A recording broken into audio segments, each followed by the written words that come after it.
të Shqipërisë. Shqiptarët gjithandej nuk kanë nevojë për konflikte, edhe për krijimin e situatave të cilat mund t'i largojnë ata.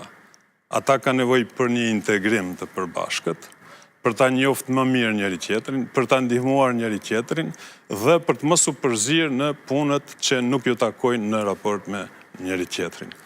Ka shumë probleme Kosova sot, saqë unë besoj që i gjithë potenciali qytetar do duhej që të orientohej drejt presionit të qeveristarëve për të zgjidhur problemet aktuale që i ka Kosova.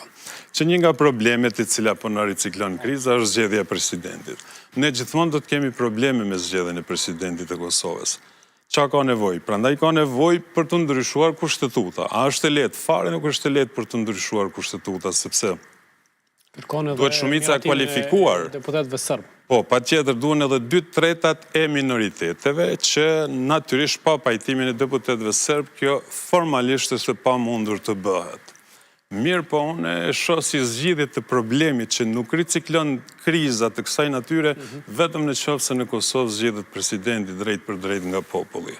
Dhe kjo edhe në qoftë se bën ndryshime kushtetuese dhe presidenti zgjedhet nga populli, kjo nuk do të thotë që e cenon Kosovën si republikë parlamentare. Pra nuk ka mikstur të elementeve të sistemit presidencial. Absolutisht nuk shtohen kompetencat ato që i ka, vetëm se krijon mundësi më të mirë dhe më demokratike që qytetarët e Kosovës duke ushtruar demokracinë drejt për drejt kanë mundësi që ta zgjedhin presidentin e tyre me votë qytetare.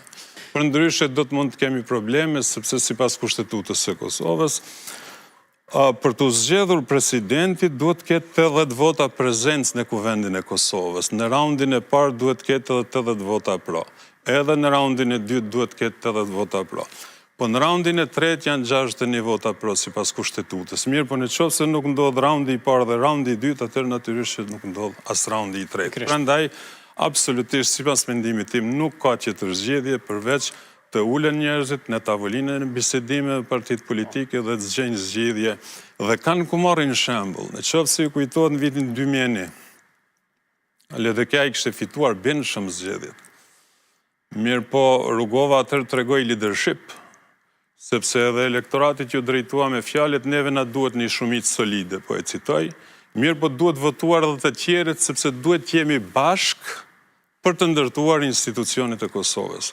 Dhe unë këtë kuraje nuk po e shoh te asnjëri kryetar i asnjë partie politike, më tepër po kapen për interesat e ngushta partijake se sa për interesa madhore që janë interesat e qytetarëve dhe qytetit. Zdallojnë situatat tash